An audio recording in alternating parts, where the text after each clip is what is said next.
Hey everyone, welcome to the Badassery Show with your hosts Pasquale and Kim.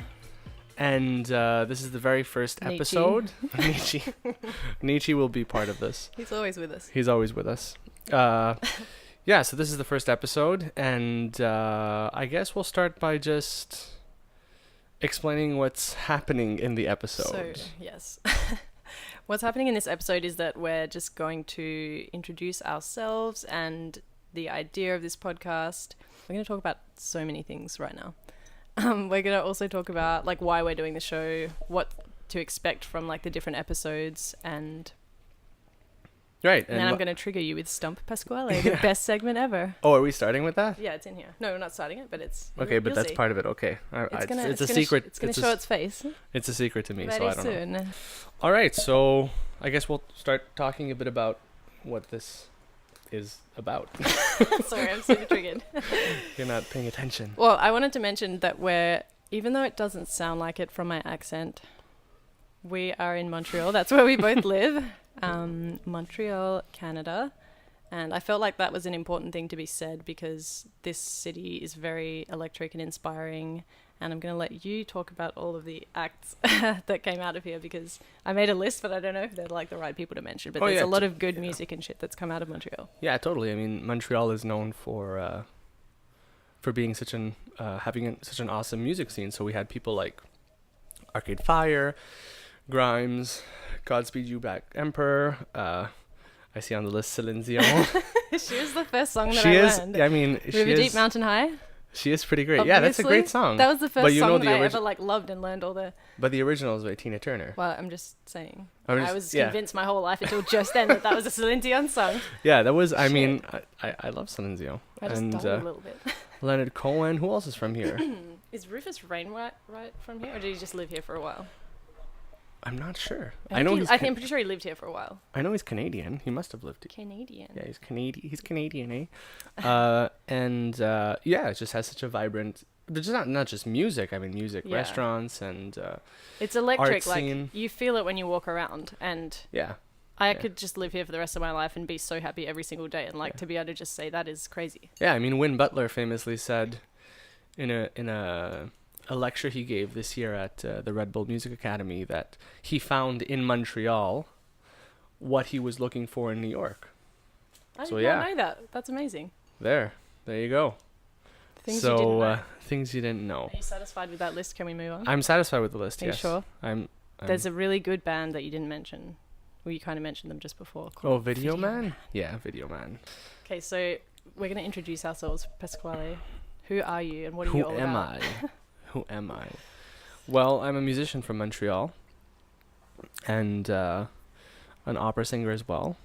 The lead singer of the band Videoman. Be really loud into the mic. No. Guys, we're new to this, so please be gentle with how we podcast. Thank you in advance. And what else? Yeah. Composer. Yeah, composer, music theorist, anything music related, really. Yeah, and how did we meet? Is that the next thing to talk about? Well, I'm going to introduce myself. Yes, because if I didn't exist, we wouldn't have met. Yeah, exactly. I would just be doing this podcast with my split self. Just you and Nietzsche. Yeah, exactly. Monty Squally, all the other Pasquales. It's like the movie Split. No, I am Australian, and I've been in Montreal for almost 5 years. My background is very varied. I've done so many different kinds of jobs, but I eventually settled on marketing and advertising as a trade, as a skill, and I do that in healthcare, which is super not related to the stuff that I'm passionate about, but I'm also passionate about that. But living in Montreal, living in Montreal made me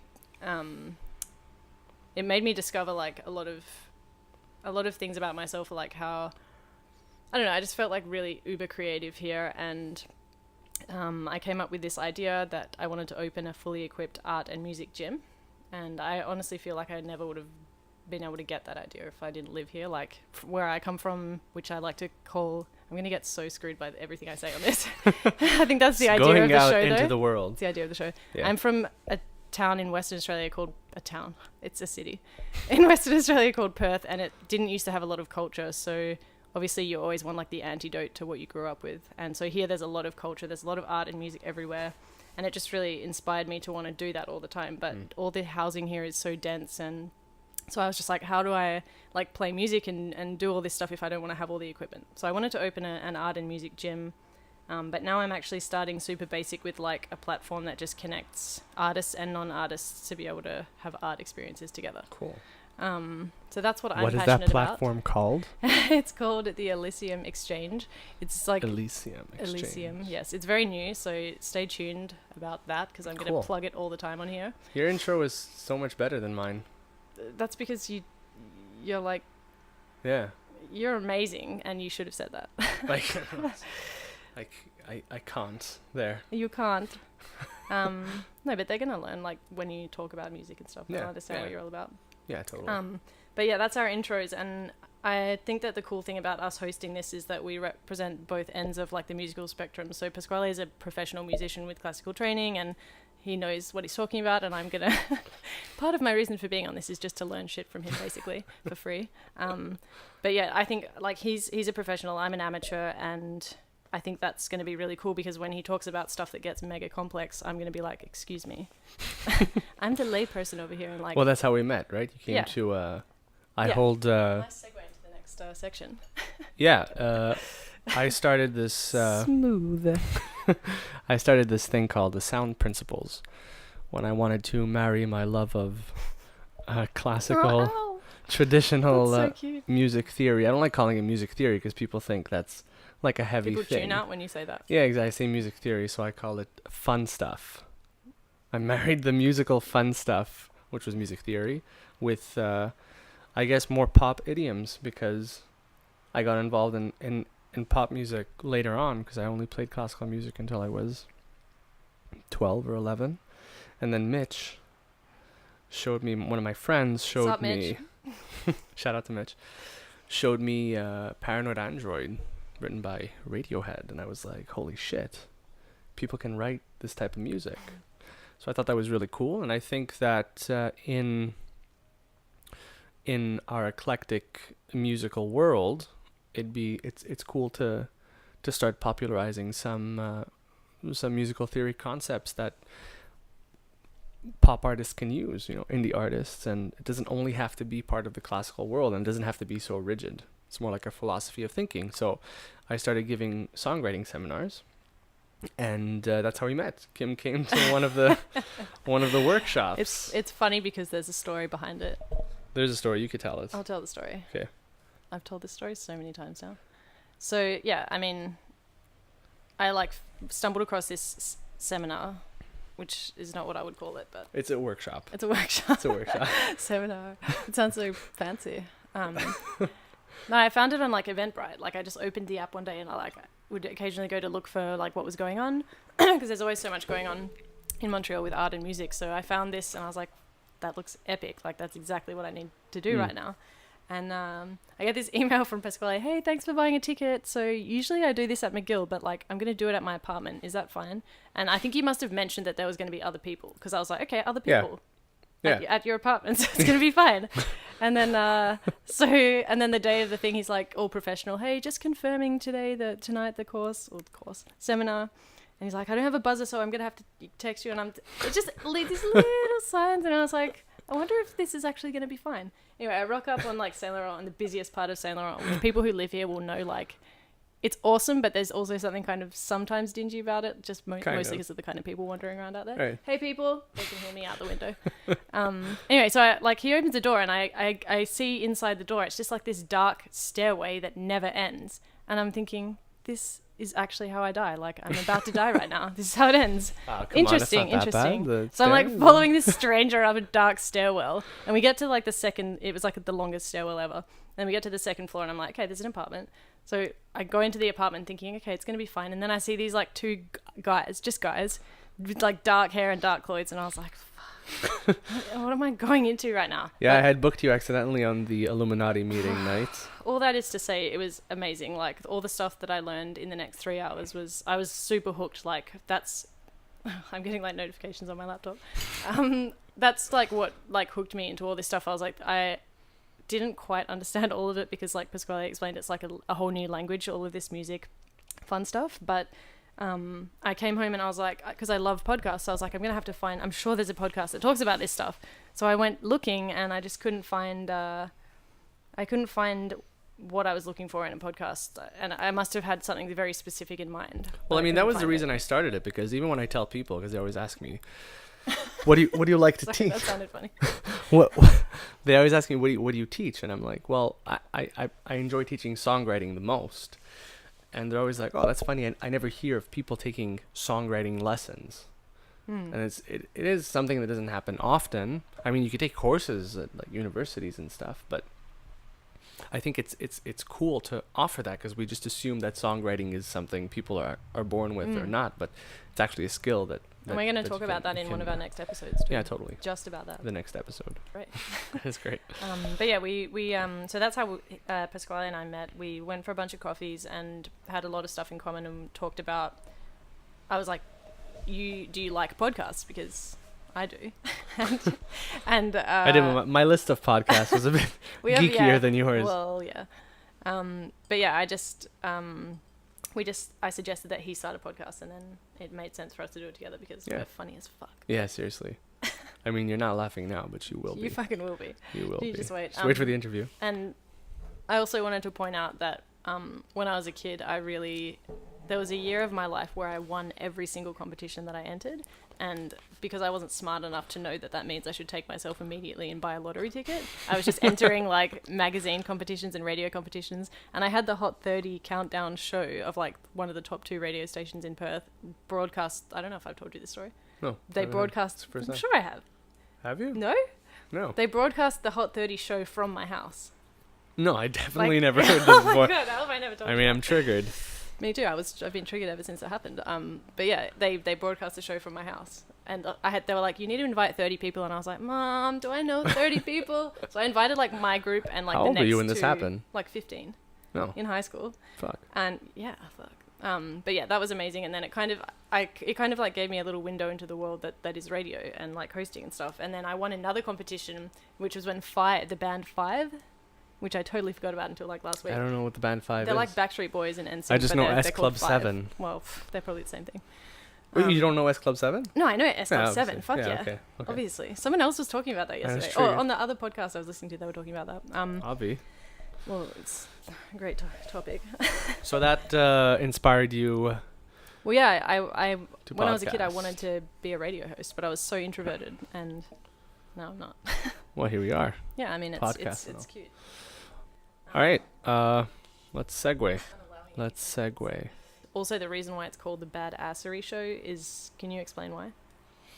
Oh yeah, because from the seminar I gave, we were talking about modes. For those of you who don't know, modes are a quality given to certain musical scales. So if you take major or minor, those are modes.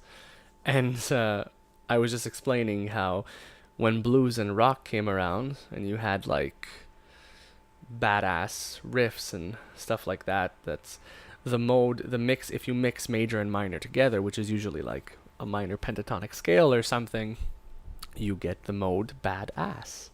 So we just decided, I mean, was it you who decided to call it the Badassery Show? It was me. Yeah. But that's what like prompted me to.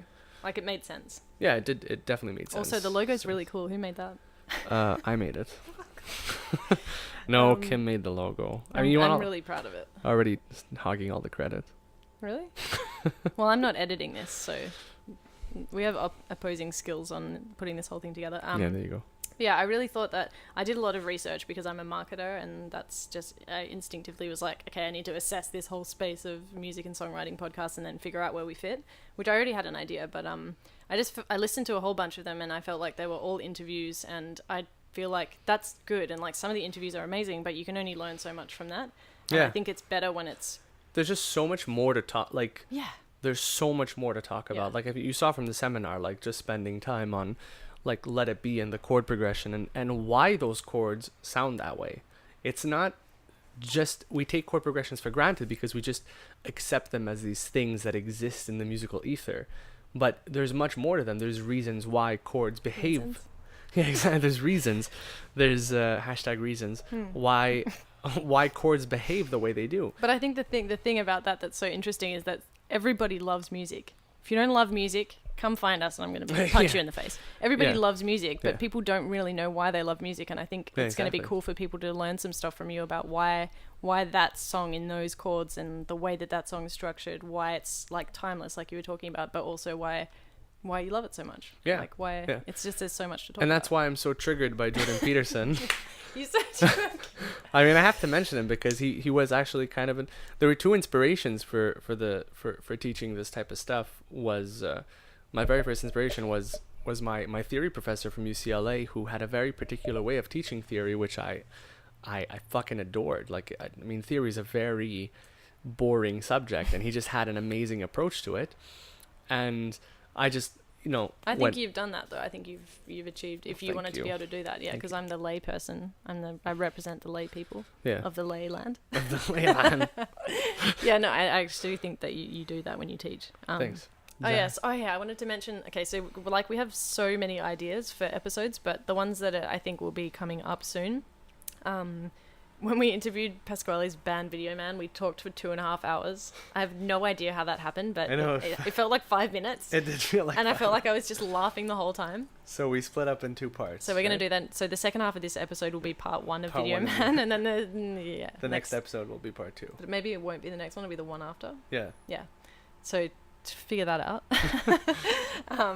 we're going to be interviewing your producer. Yes, Patrick Creef. Who is? He is the former guitarist of the band The Deers, and also an amazing singer-songwriter. And he has his own act called Creef. And we'll sit down and have a chat with him. He just put out a double album, so we're going to talk about that. Like, who does that? What a badass. It is pretty badass. And so in this day and age, it is. Yeah, definitely. We're also going to talk about Radiohead and creativity, history of gaming music, which is going to be so much fun. And we could also do a general history of music. Yeah.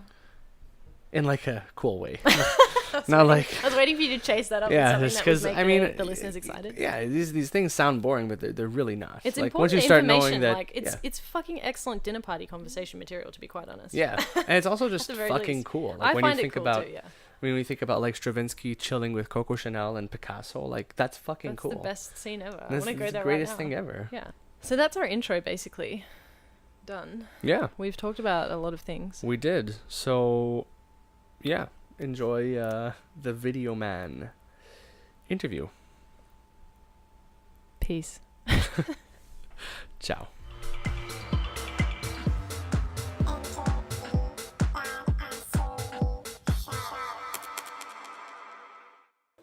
How do we start? That's up to the dose of you. We're gonna hold hands and and refer to each other as sister. Sister Tom. Sister. Brother. But we still have to be like, all right, we're here with Tom from Videoman. Just Tom. It's just Tom. Hey, Tom. I mean, I'm also from Videoman, but I'm also from here. Okay. We are gathered here today. Sisters. That was a good start. That was a good start. With 50% of the band Videoman.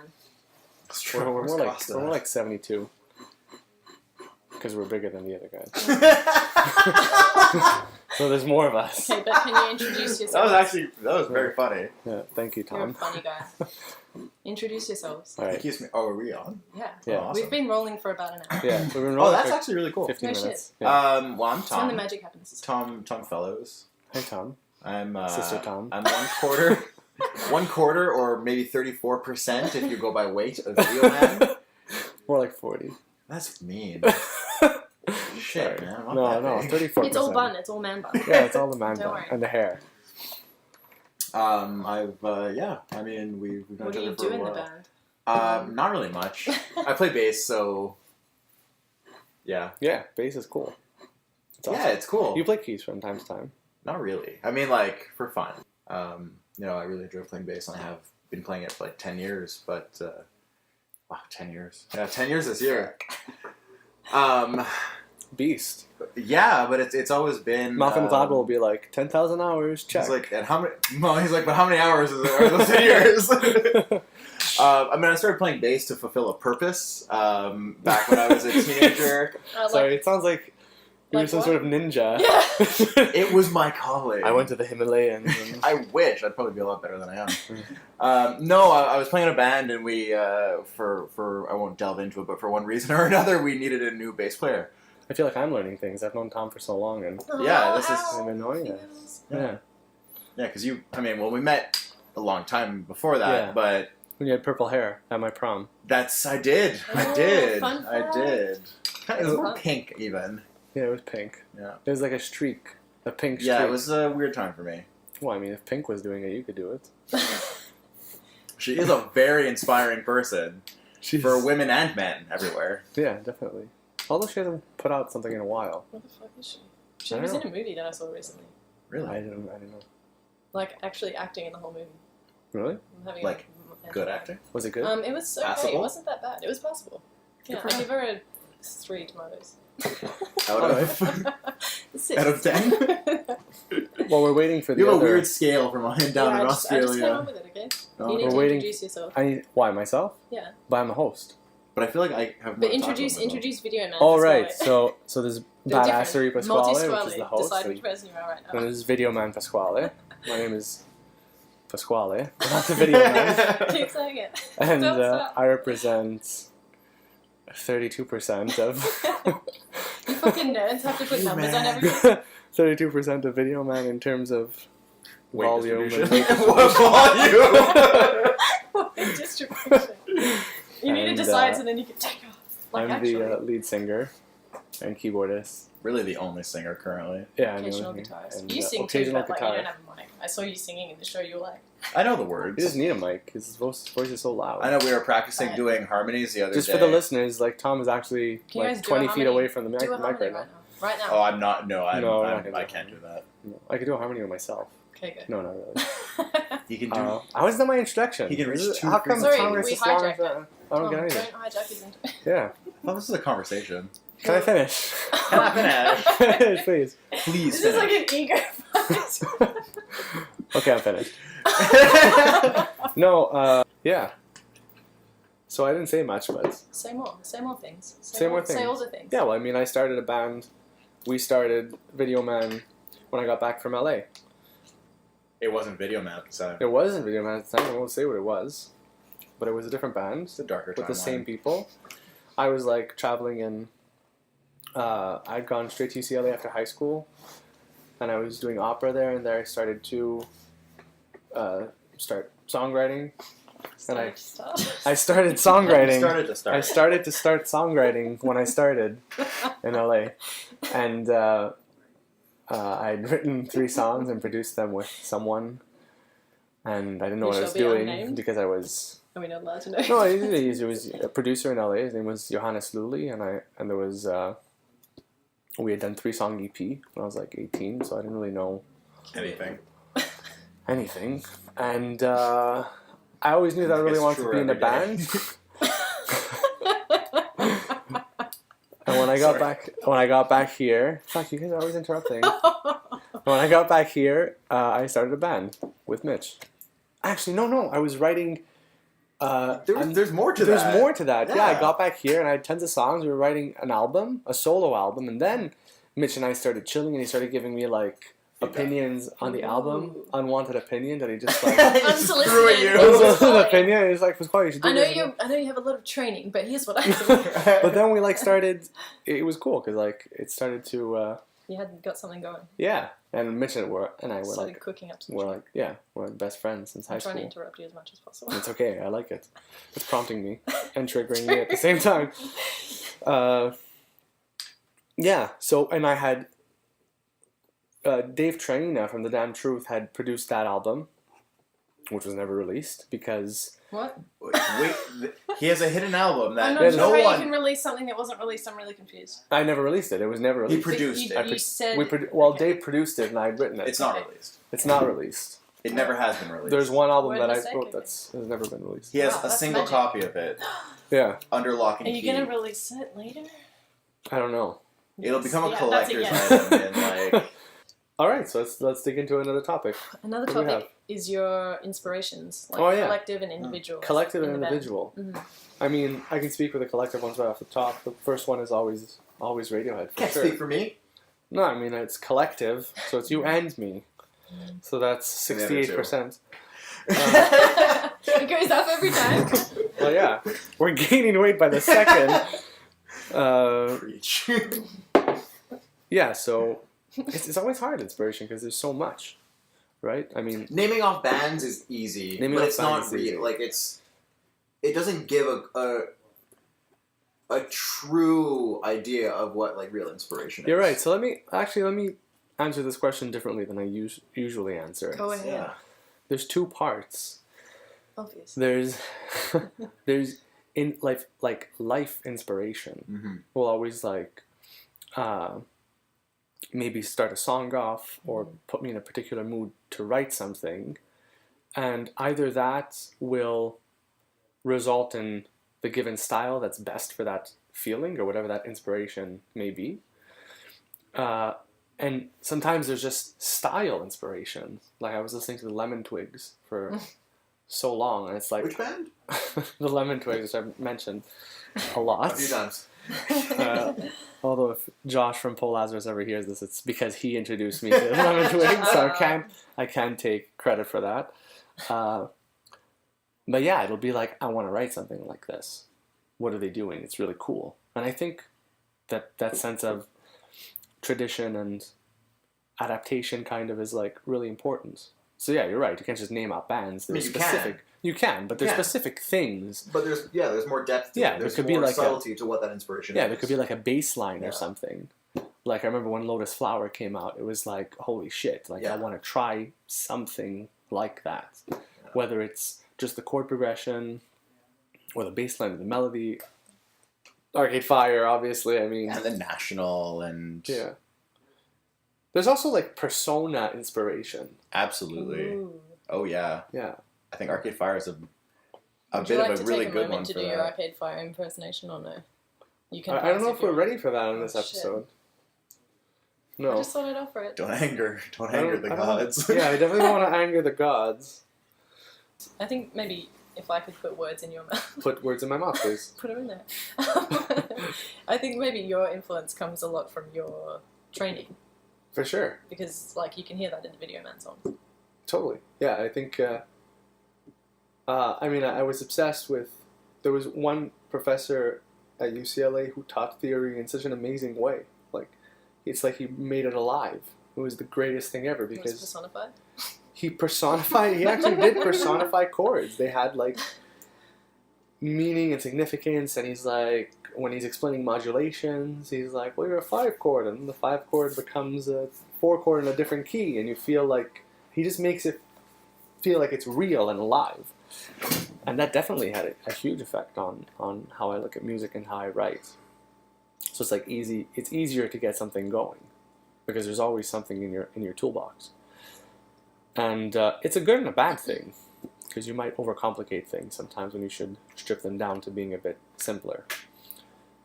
And the classical stuff obviously really influences you for the exact same reasons, like inspiration of a theme or something, or trying to do something similar, like trying to incorporate a progression or texture or idea. Yeah. So thank you for the words in my mouth. You're welcome. Do you have an example? They inspired more. They inspired. Do they taste good? No. But do you have an example of what you were talking about? In one of your songs? In one of the songs? Yeah, for sure. The beginning of, well, it's not released yet. Oh. But there's a song called Many Things Are Lost at Nighttime, where the title of the song comes from this song cycle I sang at my master's recital at McGill. For those of you who don't know, a song cycle is basically like a collection of German songs. It was a very popular genre in like 1870s, 80s, and it was like house music, not like it was like house music. It was just like they would basically be in a salon and get around the piano, and Schubert would play, and there'd be a singer, and they would just sing through these songs. It was kind of, actually, the best way of thinking about it, it's a concept album. And there's this theme that goes through, say, 10, 12 songs, and you just sing them in a row. So the one I sang was Liederkreis, which was from one of my favorite composers, Robert Schumann. And like the lyrics are just crazy beautiful, and like the music mirrors it perfectly. And there was this one line in the last song, Zwielicht, which means twilight. It's a super awesome, creepy, beautiful song. And there was just this one line said, "Many things are lost at nighttime," and I just used that as the title. And then the whole intro is kind of like a piano prelude thing, like Bach, like a little like Baroque, a Bach. You know, saw someone's properly trained if they say Bach and not Bach or back or Chopin. Okay, I don't care, it doesn't matter. But yeah, so stuff like that. Definitely chord progressions as well. And reasons. Nice. Yeah, Tom, talk about Excited. it. I mean, it's a long time coming. Songwriting for this started in 2015? Yeah. 2015? It all started with this one song, Banality. Sounds exciting as fuck. Which is actually, I know, right? But it's kind of a central theme of the album. Yeah. Kind of life in its beauty and also in its monotony and its the highs and the lows and the realness of it, I guess. Is that why the weird album way. cover is so suitable? It is. Because it's so two different things at once. Yeah, definitely. Yeah. Definitely. And the title as well. As Jordan Peterson would say.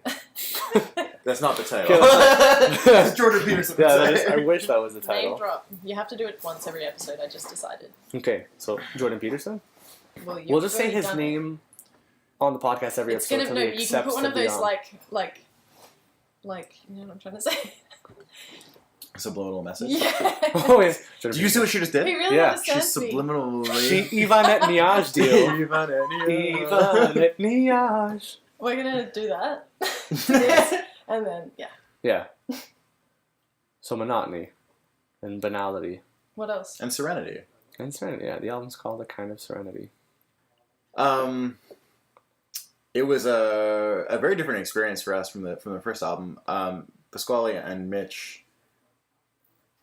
pretty much just wrote the whole thing, and like had pre-prods, like pre-production recordings basically that are like, you know, they stand in for the song being done.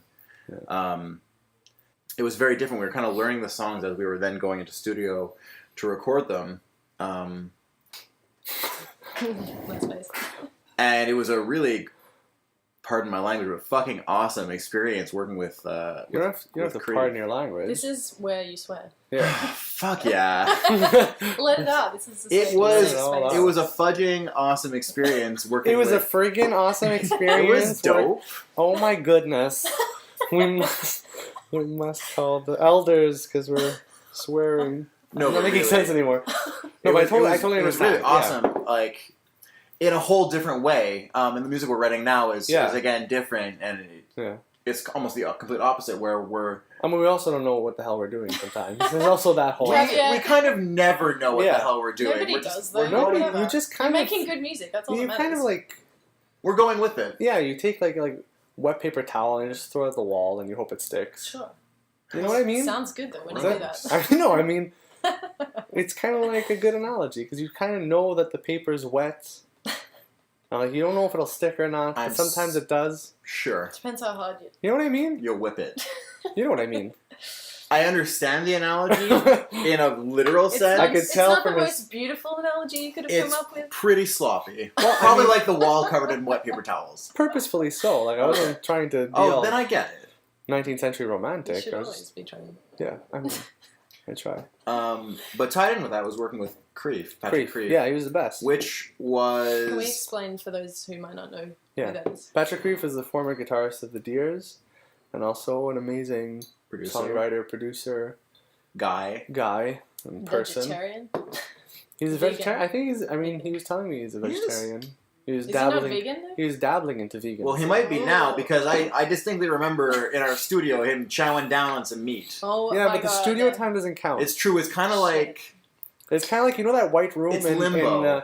in Dragon Ball Z when Goku trains. Oh yeah. When The Goku nerds are trains- coming out. When you know when Goku trains Gohan and it's really like a second in the real world, I but don't it's know. like 10 years. You might not be looking at the right person to You know, imagine. right? I understand absolutely. You know what I mean? Yeah, I'm very excited. That's the studio. Okay. It is Japanese. I think Dragon he's Ball going to be Z is mad that we Japanese. just told everyone that he ate meat. So now that we know who he is. I Well- mean, this was Continue before. with No, your this was before he decided. Well, that's what I thought. Yeah, because that was, keep in mind, that was over a year ago. Yeah, it was crazy. We recorded that last summer. No, we didn't. We recorded that 2 summers ago. Well, thanks. I was testing you. I passed the test. All right, so Creef was awesome to work with him because We worked he it, was yeah. a very high caliber producer. And very involved. You know, Yeah. it was a Yeah, project he it was took awesome. on that he didn't have to take on, Yeah. and he was really, really invested in it, Yeah. in us, and like, you know, for us, it was like working with a 5th member. You know, he showed that he cared, and he, yeah, you know, he wouldn't back down when he believed something was right, Which is awesome. which is awesome, awesome, yeah. and it's humbling at the same time when you know, you feel like someone new comes in and you trust them, but at the same time you almost feel like, well, you don't. Why do you know better than I do, or why do you like? yeah. But It was very easy with Creef because Yeah. he also he's a songwriter as well, and a really good one. So it's like at the same time, especially when we kind of did sessions where we just went through the songs on the guitar, is almost like a songwriting lesson. It's really cool to get all those extra years of experience that he has and share them with us. And obviously, like being in the studio, he's kind of like a sound Nazi. It's like, sorry, excuse the term, but it's like, We're not here to be politically Yeah, correct seriously. because that's not badass. yeah, exactly. But So take back your apology. I take back the apology. He's a sound Nazi, and he's he doesn't quit until something sounds amazing. Yeah. And it always does. he knows what he's Yeah. or hearing for. He's chasing. Okay, that's he's enough of chasing Creef something praise. I know He's we're gonna hear really this. like laying it on Ask to thick. sing. He's gonna hear this and his ego's gonna triple. Yeah, but then he'll come on your next episode, and He's coming. He's gonna come on the episode. There you He's, When we book it. When we you book it. Yeah. he's a hard man to lock down on something. Yeah. Unless he's getting a picture. We can pay him beers. Yeah. Beers. Bears. Bears? Bears. Bears. Yeah, so that was the process of the album. Yeah, and we worked at Mixar, which was a really cool studio. I was jazzed, and it's right around the You were corner from where I jazzed. live. Neat. I was jazzed it as was well. it was swell. No. Are you in the Jazzed. roaring 20s like right I now? wish. Seriously, that was a more interesting time. The I roaring wish I was 20s. born then. Yeah. Golden age point of view. No, totally. It's like, what is there today? Jazz. Make No. it jazzy. No. Yeah, and what happened? It's been mastered. Tons of stuff happened. It was mastered by Ryan Morrissey. Ryan Morrissey. Ryan Morey, who actually mastered our first album as well, He did. years ago. He did. Yeah. So that's Creef. Yeah. And that's the album. That's the album. That's the album. Release So should date. people be excited about it? Yes. Not really. You Yes, guys they are should. like Nah. super blasé. They Is should. it hard to talk good about yourselves? I mean, there's always a level of like. Do you like Tom my does the English thing. just there? Tom does that thing I do. What? Like when he's about to Full get into. humility. He's about to get into something No, you serious. can tell that they're about to get into something deep. Yeah. Like there's this big Yeah. There's a like deepness. lead up. I like. It's not exactly deep. You just did it.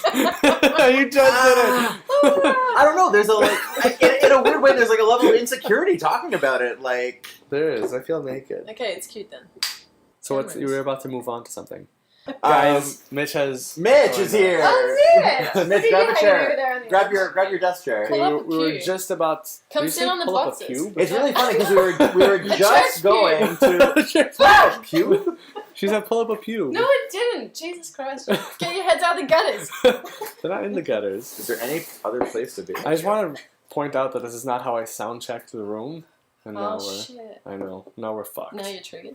I'm triggered. Alright, so mention Mitch's dancing and ask him about it. Mitch. Yes. Do you know that you dance weird when you play?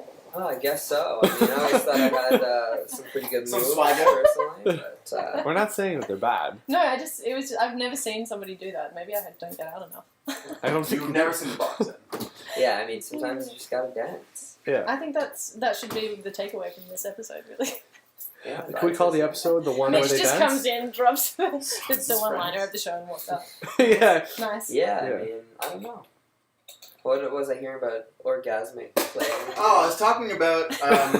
When Harry met Well, no, Sally, we were I saying said that. Yeah. how you kind of like your head's down and you move your hips and you're in your own world and you're like obviously really like having a great time when you're playing. Like your orgasming. Well, I wasn't Oh, quite. come on, me. That's we're not what I talking said. about you. No, but I was referencing the boxing and like there were yes. guitarists. You And remember? that they orgasm as well. His was a whole other level. I would say. Yeah, I would- Like you were uncomfortable? No, I was like, you go, guy. You go, guy. You can't say that. You're gonna say you go girl. But he, as far as I am aware, and maybe I should assume, was male. Yeah. You should never assume. You can't see my eyes are rolling. Prime audio content. Prime time. You will see when we film it. Eventually. By the way, I stole that line from ITO podcast, and if I don't say that, they'll probably get mad. Which one? Prime audio content, because they always do that. They're Okay. So we have to shout out? No one Let's can do see it. us. No, I just want to give credit where it's due. You did. It's not my line, okay? I gave credit to someone before. What did I say before? It's not a competition. No, I mean it is. You praised Grief and Dave. And Oh yeah. Maybe Mitch should introduce himself. Yeah. Oh yeah, Mitch, you gotta introduce yourself. Sure. I'm Mitch, clearly. Play guitar and Videoman, basically. Alright. Oh, and so now I have to ask the same questions? No, we'll I mean, you can ask him his inspiration. yeah. Dre. Musically? Sorry, I don't want to take over your job. I feel like I'm really stepping on your toes. Well, I'm shaking literally. I know, You're I stepping on my see that. toes. Move your feet, damn it. No, I think you should interview Puts me on the spot. Mitch. Like asking me earlier. Why don't we Tell me just- about yourself, Okay, Tom. Mitch, tell us your, Mitch, tell us your inspiration. Shh. I'm just saying. Mitch, tell us your inspirations for Videoman. Videoman? Not in life. Not in life. He's like Stephen King. Well, I mean, I'm sure we talked already about Radiohead, It might have been mentioned. How did you know? It was. but that's just goes without saying. I mean, I find them to be the greatest band, Oh, yeah. and I mean, things they do on a songwriting level is just Phenomenal. you don't really understand it. I find it kind of makes no sense to me. Yeah, they're pretty amazing. But let's do a like since we're on the inspiration route, let's do like a non-obvious inspiration. Well, Well, I got. It's all about Tom. I All right, got but one. it's- I don't want this to be the Tom show. Sorry, go ahead. Tom Mitch. no, go ahead. No, go ahead. No, go ahead. Like answer the question. You're excited about it. Well, I mean, the first thing that comes to mind is like the reason I started playing guitar. Guitar Hero. No, I mean it's still a band. It's actually 2 songs. One of them is obviously Radiohead. It's the first Radiohead song I ever heard Thinking About You? that I knew. No, Okay, I'll that make I you knew answer. was them was the live recording of I Might Be Wrong that was released on I forgot what the EP was. It was the Paris concert. Yes. Yeah. The song is phenomenal, and I grew up listening to like what my dad listened to, lots of classic '70s rock and Led Zeppelin, and the Beatles before that, and I really loved it, but I never like felt inspired to the point of wanting to like do the thing. Like you didn't connect to it enough. Like I enjoyed it, and I didn't connect to it, but when I heard this song, I was like, this is opening up something in me emotionally that I'd never really experienced before, and I then that same year, same I might be summer, wrong. You mean? Yeah, Yeah. but specifically the live performance. Yeah, it's crazy. It's crazy. really something special. The 2 acoustics. No. No, No. not the acoustic one. Like the live. I think it was in Paris. Yeah. Okay. When it's in the song where they drop down, it's like a really like sweet soft part. Yeah. Live, it's the complete opposite, and they go even bigger More. and heavier. Yeah. I don't know why it resonated with me so much, but then I heard for the first time the Mars Volta. Oh yeah. And oh my god, I haven't thought about the Mars Volta in so it's- long. You know, and it's not something that like aged well for me necessarily, but I heard Like a fine wine. well, it was like an enjoyable tequila, I guess, because well, in the sense of like it changed What's something such a in thing? me. It's not something I drink regularly. You're drinking tequila right now. Listeners, he's drinking tequila. You can't see this now, listeners, but... But I got the album Delos in the Comatorium, which is like a whole thing, and it's like... Is that the one with the head on the... Like exactly, the the head? golden With head light on coming with the out? beam coming out of its mouth. Yeah, it's a good album. It is the first time Crazy. I like experienced a concept album and understood the concept as it was flowing through. And the thing is, like, it's a story being told through progressive rock in like really broad terms. But the first two songs, like, I listened to them and I was like, okay, I'm gonna play guitar. Like, this is like, Yeah. I want to do this kind of stuff. I Yeah. want to have this effect on other people. Yeah. I want to be able to put this kind of magic out into the world. Yeah. It like affected me profoundly. Yeah. I can tell. Like, I'm getting excited talking about it right You're now. very And I picked up the bass, so You're very excited. 10 years later.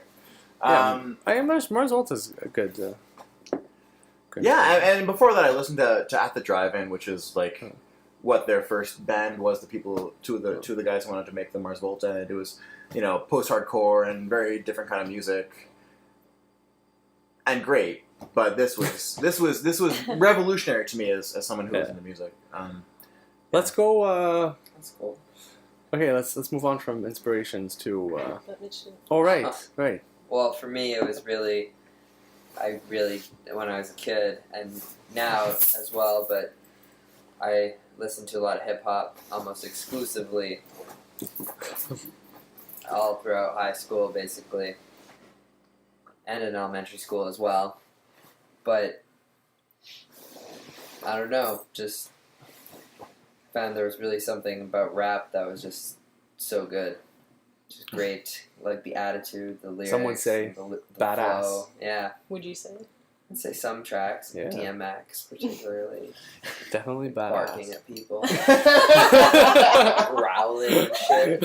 He was pretty houndy. He was pretty houndy. He barks. Yeah. Yeah, but I don't know. There must be some other stuff There's too. some sort Like, of yeah, but that was really that was just. It was the first time I really connected with music was with probably like Exhibit or something from like yeah. elementary school. Then System of a Down was kind of my transition band Yeah. from hip hop out of or into something that wasn't hip hop, and then ultimately Radiohead. Yeah. which- Radiohead was the Yeah. the catalyst. It's the cornerstone for us. It's Let's the look- touchstone. Let's look at like inspiration because we talk about. There's a funny thing that you said before, Tom, which was like, it's easy to name out bands. Yeah. But it's harder to know the difference between like our inspirations, but like our influences. Mm. Because there's obviously our direct influences that we feel, but there's also our indirect influences. Yeah, ones that you don't know. we don't know are influencing influencing us. Like there's so many times when, you. Creeps in. yeah, I'll be writing something and I don't know what it was the other day. Maybe it was like Zelda music. Like I was listening to music from Zelda. Like so much of that music is so good, and I heard it so much. Wasting summers playing Zelda. Yeah. Got in your subconscious. It must have gotten in there somehow. Like or like early '90s pop. You know, like For sure. like the Thong song. I know it seems stupid. 2000s. Early Or 2000s. early 2000s, yeah. That was the. It still feels 90s though, Thong song. Because you still felt 90s at the time. You know I mean, what? You know what? we all It felt might- You're we were- 90s. We're all 90s in this. Costa is It's 90s. pretty. It's pretty. Might be 90s actually. Yeah, it's 2000, I think, but Somebody 2000 is Google 90s. that I'm shit. obviously looking it up. We can No, do that it- now. We It, can Google. it would have probably been. I was in grade 5. Yeah, we don't in need any 2000. I think it encyclopedia. would have probably been. Are you serious? Encyclopedia Britannica. So we've all interrupted my brilliant theory. I would think it would be 2000. It's gonna be okay. It's gonna be okay. No, but yeah, just influences that we don't see that are there. It's Like like a summer banger then again- too. It's definitely a summer banger. Thong song? Yeah, for Yeah. sure. Yeah. There's That also, came out the same year as Eminem. Marshall Mathers, LP, so 2000. and Britney. That's Britney Batch. Yeah, 2000. Britney Batch. Yeah, 2000. good year. Batch. It was a good year. But what else did Cisco do? This was a good year. That's I all. mean, that's all. Batch. 1988. Holy shit. Okay, we're having two different conversations here. Our listeners will Yeah, be, but our the We're listener just will trying be to keep them on their toes. So Yeah. they The can song, follow. I gotta say, it still goes hard though in 2017. obviously, my opinion. it's fucking awesome. It's a great song. It's aged well. So has Viva Forever. No. I mean, with lyrics like, Oh, come on. she has dumps Viva like Forever a is a truck. fucking Are you great talking about the song. Spice Girls Truck. song? Yeah. No, I that's, love that song so much. Yeah. Do No, not it's great. quote me on that's questionable. On the machine. That's Viva Forever? Yeah, it's Viva questionable. forever. Now, you see, because the thing is, like, you gotta get into a mood where, like, you can I still can't believe you appreciate. said that. There's one thing about appreciating great music, like Bach. Bach and Beethoven Wow. and Stravinsky. It's Beethoven. It's Beethoven and Chopin Chop and the great composers and Radiohead. But something has to be said for like the mid-tier, like pop with great melody. And Absolutely. Viva Forever just has a great melody. Was You it know? like a big? I know it. I know it because I was a huge Spice Girls fan. But for Yeah, but you were for on the like- other side of the planet. Oh wait, so there was it an Australian in accepted. Spice Girls? No? Isn't Baby Spice? Isn't Ginger Spice? They're all British. They're all super fucking British. Have you seen the movie? Oh, he's triggered. Ah. Triggered. We need to... Meatloaf is in it. Yeah, He's the bus driver. Sick. Meatloaf is not in He it. is in it. He's 100% in it. I've he's- seen he's I've all owned up in Spice it. World, and he's not in it. He's in it. He's the bus driver. You clearly. I don't know. I think you're never- full Did of Meatloaf shit. write that song? Yes. Wait, I didn't say the song yet. The one we listened in the car, and Sunzio did a cover of. He wrote that song, no? Oh yeah, that's. It's all coming back to me now. There were nights when the That's wind Celine was Dion. so cold. But it's a cover of a Oh. 60s song. All coming back. Can you search to that, me please? Now. That's what I'm doing. I know, you don't have to like say it as you type it. Song by. Meatloaf. Really? Yeah. Amazing! Amazing! But you said 60s, right? It's 1989. Can I take the high five back? No, to this, Good like- year. You can't Good think of that. year. Okay, what do we say when? That's ten What do we say cents. when we're winning? Steve Holt. I don't get that. Steve Holt. It's also Taylor Swift's year. I think I It's know the winner, actually, though. sorry, it's Thanks. not written by Meatloaf. But it's performed written by Meatloaf. For Meatloaf by Jim Steinman. Sorry, I like. So I still have that high five, but not really. Yeah. Yeah, but I was still right, kind of. Sure. I mean, I'm not gonna say I was right. And right, I was.